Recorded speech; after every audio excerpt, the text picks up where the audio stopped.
அனைவருக்கும் வணக்கம். Welcome to lotus NEET biology Tamil YouTube channel. நம்முடைய யூடியூப் சேனலில் நம்ம இன்னிலிருந்து என்ன வீடியோ பார்க்க போகிறோம் அப்படின்னா, BT assistant BRT exam botany major, PGTRB botany major. So இவங்க எல்லாருக்குமே பார்த்தீங்கன்னாக்கா மேஜர் அப்படின்னு எடுத்துக்கிட்டாக்கா 10 யூனிட் இருக்கும். ஸோ பிடி அசிஸ்டண்ட்டுக்கும் 10 யூனிட் இருக்கும், பிஜிடிஆர்பி பாட்டனிலையும் 10 யூனிட் இருக்கும்.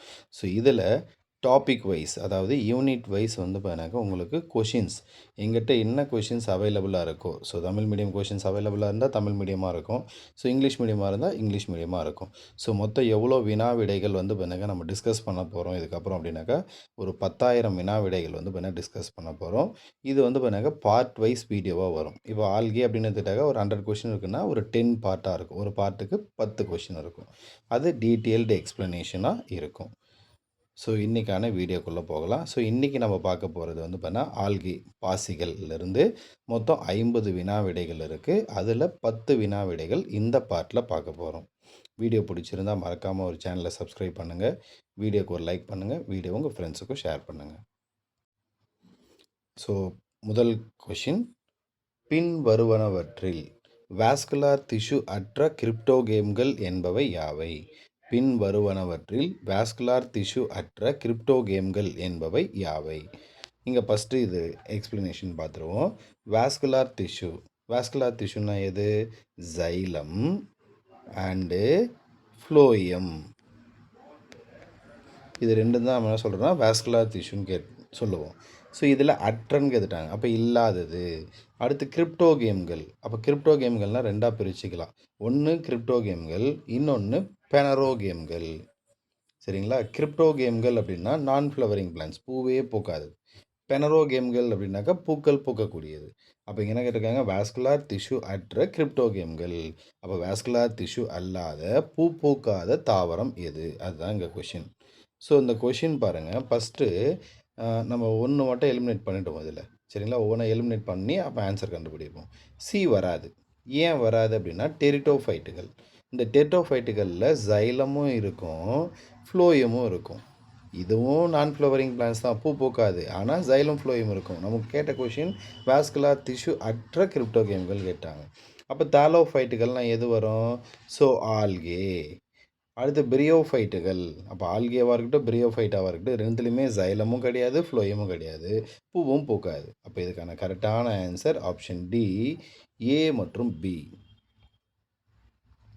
அடுத்த கொஷின் பாருங்கள், செகண்ட் கொஷின்.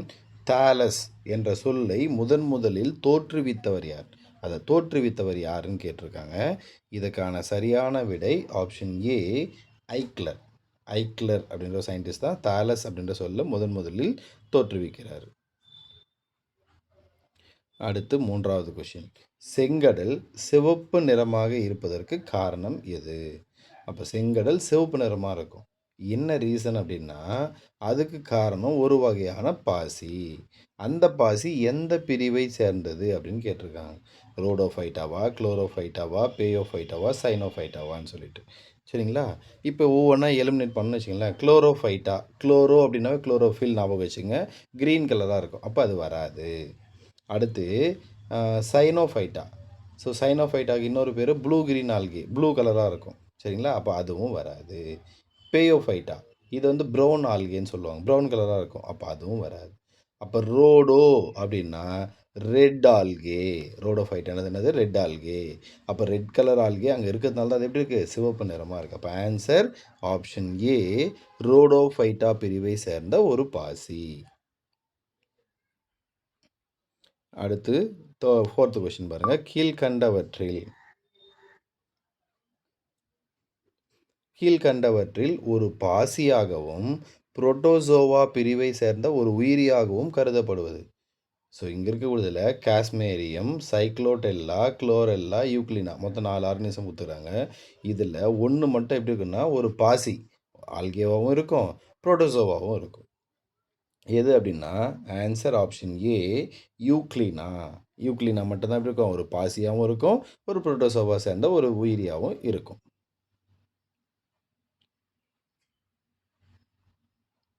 அடுத்து 5வது கொஷின்.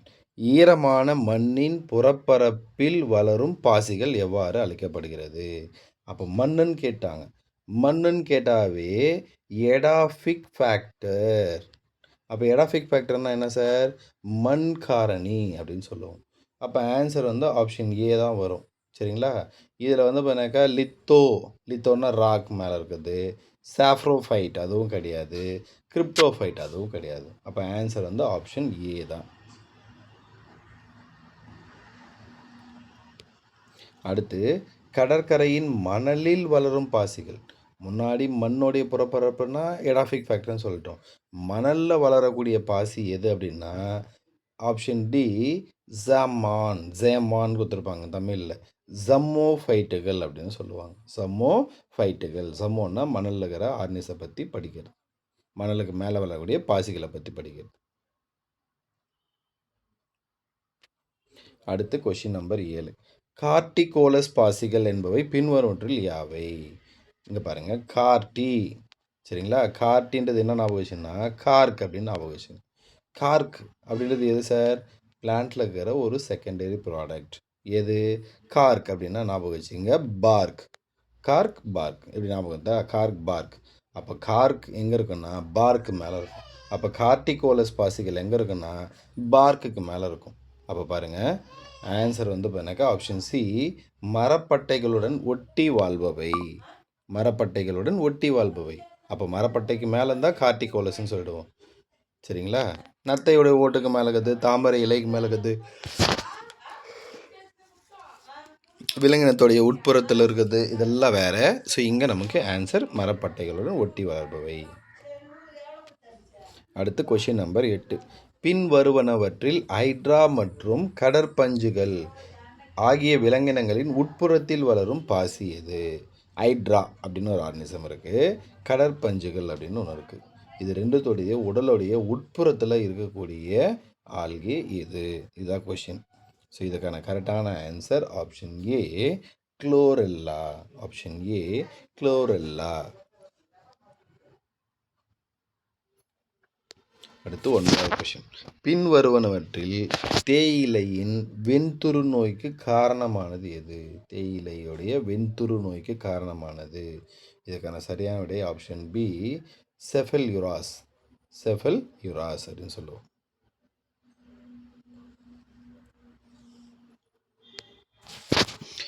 அடுத்து லாஸ்ட் 10வது கொஷின். பின்வருவனவற்றில் பிரிட்ஜ் என்பவரால் காக்காய்டு வளரியல்பு என வகைப்படுத்தப்பட்டுள்ள தாலஸ் எது? அப்போது பின்வருவனற்றில் இருக்கக்கூடிய தாலஸில் ஒரு வகையான தாலஸ் மட்டும் பிரிட்ஜ் என்னென்னு ஐடென்டிஃபை பண்ணுறாருன்னா காக்காய்டு வளரியல்பு அப்படின்னு சொல்கிறாரு. ஸோ இதுக்கான சரியான விடை வந்து பார்த்தீங்கன்னாக்கா ஆப்ஷன் சி நீந்தும் திறனற்ற ஒற்றை செல் தாலஸ். நீந்தும் திறனற்ற ஒற்றை செல் தாலஸ். ஸோ எக்ஸ்ப்ளனேஷன் பிடிச்சிருக்குன்னு நினைக்கிறேன். பிடிச்சிருந்தா மறக்காமல் ஒரு லைக் பண்ணுங்கள். வீடியோ உங்கள் ஃப்ரெண்ட்ஸுக்கும் ஷேர் பண்ணுங்கள். தேங்க்யூ. அடுத்த பார்ட்டில் சந்திப்போம்.